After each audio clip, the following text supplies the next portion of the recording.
أعوذ بالله من الشيطان الرجيم. بسم الله الرحمن الرحيم. الحمد لله رب العالمين يا رب، والصلاة والسلام على أشرف الأنبياء والمرسلين، أما بعد. Ama baada ya kumshukuru Allah na kumtakia rehma kipenzi wa umma Mtume Muhammadin sallallahu alayhi wasallam. Ama ndugu zangu, katika siku hii ya leo, watazamaji wetu wa Turiyu TV, kwanza kabisa ni kuombeni musiache kusubscribe, kwa sababu hii kusubscribe itakuwa inakupa madarasa ya kila siku, uendelee kustafidi, kustarehe na kutaladhaz ipasavyo. Kwa hiyo kabonyeza alama ya kusubscribe ili mradi uwe ni mmoja kati ya wanadarsa letu na kuweza kujifunza mambo mengi katika darsa letu biidhnillahil karim. Katika siku hii ya leo insha Allah tunakwenda kujifunza kitu ambacho kinasema sab'atu tadullu ala wujudi sihri fil bayt. Mambo saba ambayo mambo haya saba ukiyaona katika nyumba yako yatakujulisha ya kwamba nyumba yako ipo na uchawi au nyumba yako imesibiwa na uchawi. Nataka niwaambie ndugu zangu kwamba uchawi sio katika miili tu ya binadamu. Uchawi unafanywa mpaka katika majumba. Uchawi unafanywa katika magari. Uchawi unafanywa katika pikipiki. Yaani vipando vinafanyiwa uchawi. Na kadhalika si vipando tu, bali hata wanyama pia wanaweza kulogwa, wanyama wako kama ng'ombe, mbuzi, kondoo na wanyama wengine wakalogwa wakawa wanakufa tu ovyo.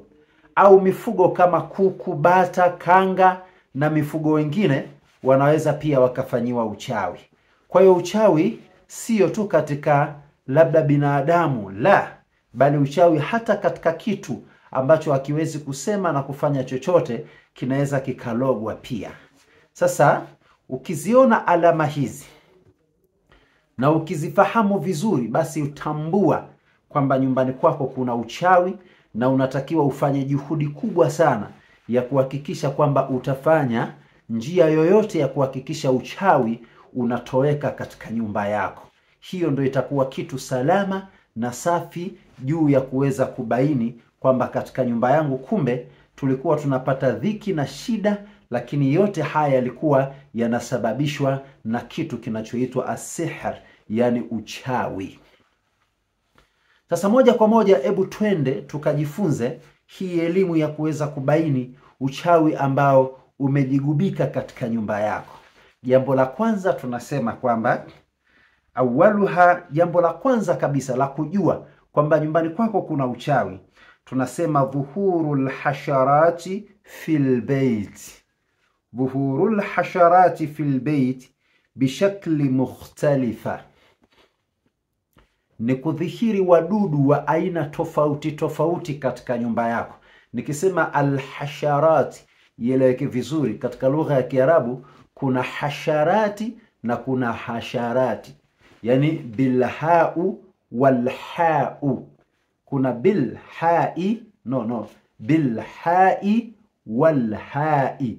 Sasa hii alhasharati sio alhasharati, alhasharati alhasharati.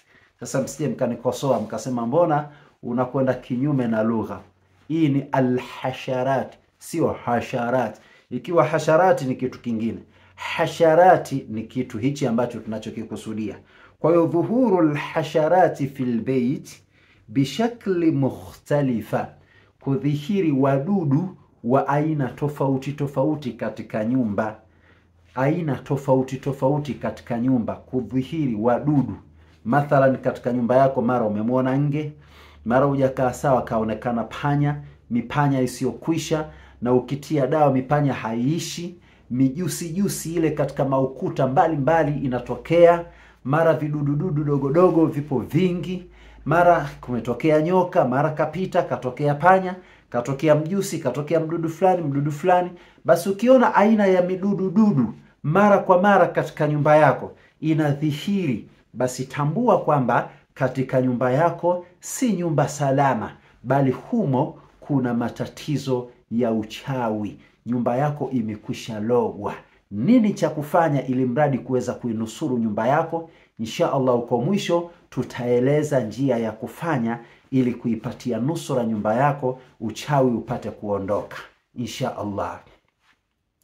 Jambo la pili tunasema dhuhuru raihatun kabiha, kudhihiri harufu mbaya katika nyumba yako, lakini wa khaswatan fi ruknil bait, na haswa katika pembe za nyumba yako. Ukiona ndani ya nyumba yako zile sehemu za pembeni kuna harufu ambazo sio nzuri, basi tambua na elewa ya kwamba katika nyumba yako kuna uchawi. Hiyo ni moja ya kubaini kwamba hizi ni dalili za uchawi. Fanya juhudi na jitihada za makusudi kuhakikisha kwamba unaweza kuondosha uchawi katika nyumba yako. Kama hauwezi kuondosha wewe, basi waone mashekhe waweze kujua ni dua gani za kuweza kukufanyia katika nyumba na dawa gani za kuweza kukutilia katika nyumba, ili mradi nyumba yako iweze kuondokana na masuala hatari ya kichawi insha Allah biidhnillahi alkarim. Lakini kadhalika jambo la tatu tunasema kwamba karahiyatul mukuth fil bait والشعور براحية النفسية في خارجها. Allahu akbar. Ni mtu kuchukia kukaa katika nyumba yake. Yani mtu akiingia tandani anaona tabu kukaa hata dakika 15-20. Ndio maana wapo baadhi ya watu haswa kina baba wakiingia katika majumba yao ni usiku sana na wakitoka ni asubuhi sana.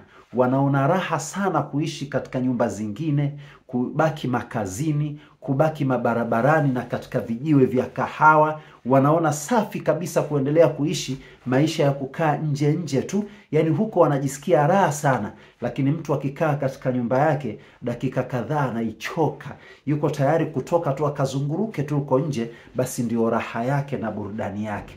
Ukiona haya, basi tambua ya kwamba nyumba yako ina uchawi. Kuchukia kukaa katika nyumba yako. Wapo baadhi ya watu wakisafiri anajisikia amani, lakini anakikaa ndani ya nyumba yake anajisikia vibaya, kama mgonjwa, anaumwa, yani hana amani katika nyumba yake. Basi ukiona hivyo, ewe ndugu yangu, tambua kwamba katika nyumba yako kuna uchawi. Angalia njia za kuweza kuondosha uchawi huo. Lakini kadhalika kingine, alhisu bimururi shay'in wala taraha bimuayyan. Alhisu bimururi shay'in wala taraha bimuayyan. Kuhisi kama vile kuna kitu kinapita. Unapokuwa katika nyumba yako unaweza ukahisi kama kuna kitu kinapita, lakini kitu hicho ukitazama katika macho hukioni. Yani ghafla unahisi kama kuna kitu kimepita vile, lakini kitu chenyewe haukioni, lakini ni hisia tu zinakupata.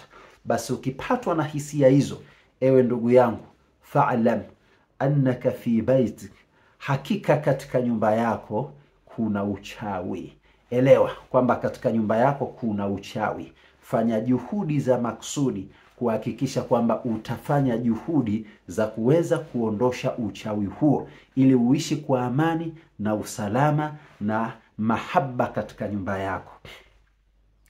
Jambo lingine, alkhiswamu ahlu baiti bila sabab. Alkhiswamu ahlu baiti bila sabab. Watu katika nyumba hiyo kugombana bila ya sababu.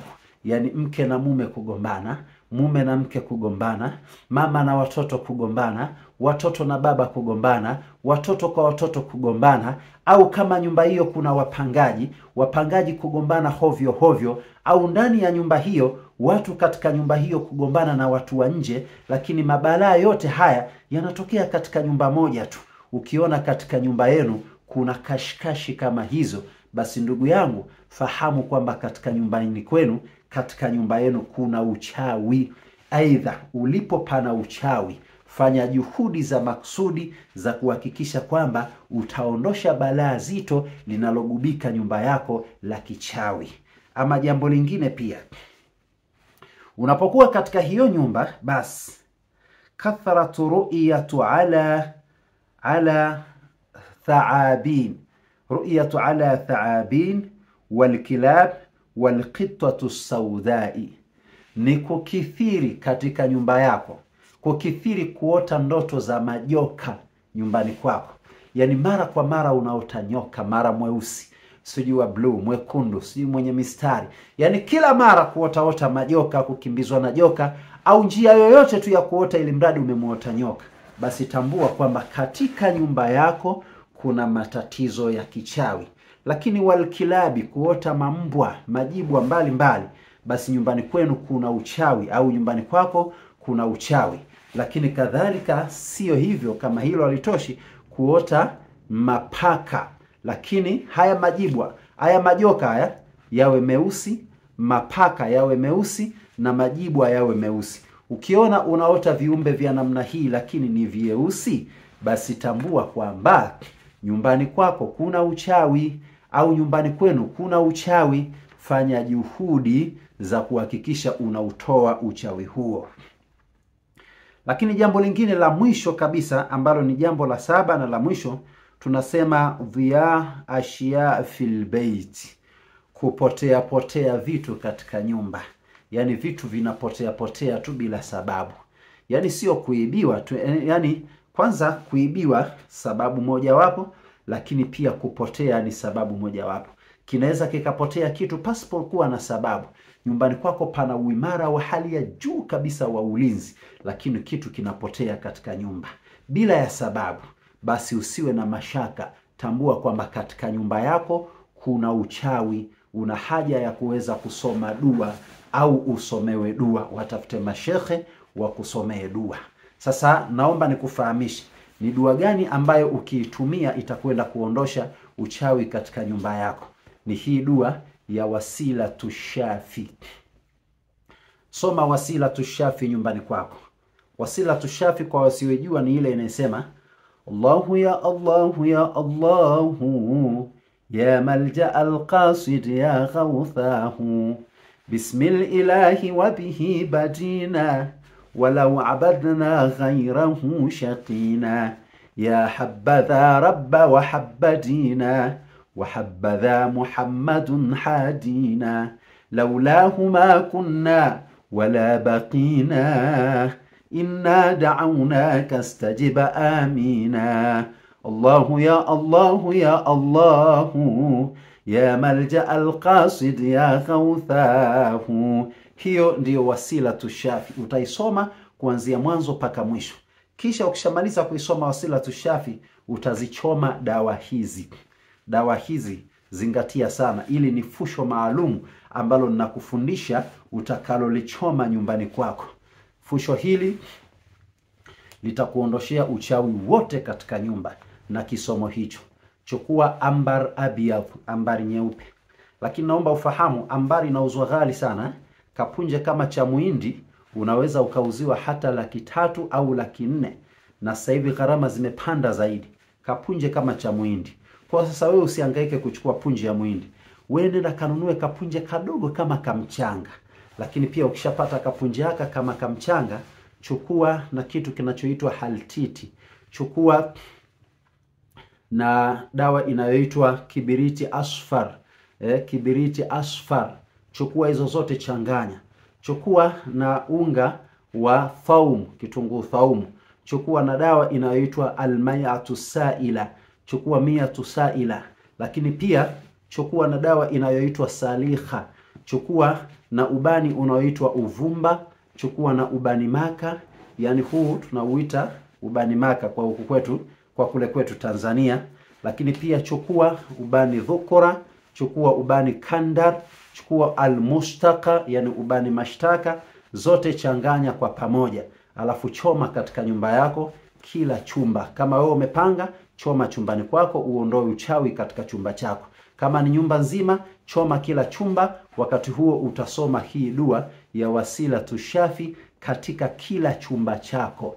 basi chumba hadi chumba na seble kote hakikisha umemaliza kuisoma dua hii ya Wasilatu Shafi, na huku unazichoma hizi dawa, na kuhakikishia ndugu yangu utakuwa safi na salama. Nyumbani kwako uchawi utakwisha, familia yako itaishi kwa amani, na wewe mwenyewe utaishi kwa amani, riziki itapatikana na maisha yatakwenda vizuri. Wakati mwingine riziki zinakuwa ngumu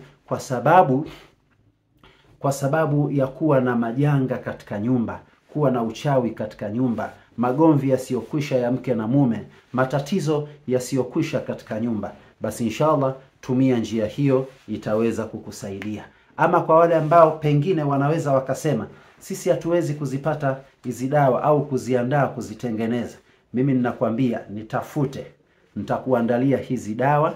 Wasilatu Shafi unaweza ukamtafuta mtu akakusomea, au mimi mwenyewe nitakusomea kwa njia za online, yani kwa njia ya simu. Nitakwambia weka loudspeaker, ingia chumba cha kwanza, choma dua hii, choma dawa hiyo, alafu sikiliza Wasilatu Shafi. Nenda chumba cha pili. Hata kama una viumba 8 vyote tutavisomea kwa kutumia simu ya online ukiwa umeweka loudspeaker. Insha Allah dawa tunazo, nitafute kwa namba ya simu ya 07 13 52 19 44, tuongee tuweze kujua namna gani tunaweza kukusafishia nyumba yako popote pale ulipo. Hata kwa mbali tunaweza kuisafisha, kwa karibu pia ni bora zaidi insha Allah. Ulikuwa nami ndugu yako al-akhi Ustadhi Muhammad Kundia Aturiyu. Wassalamu alaikum wa rahmatullahi wa barakatuhu.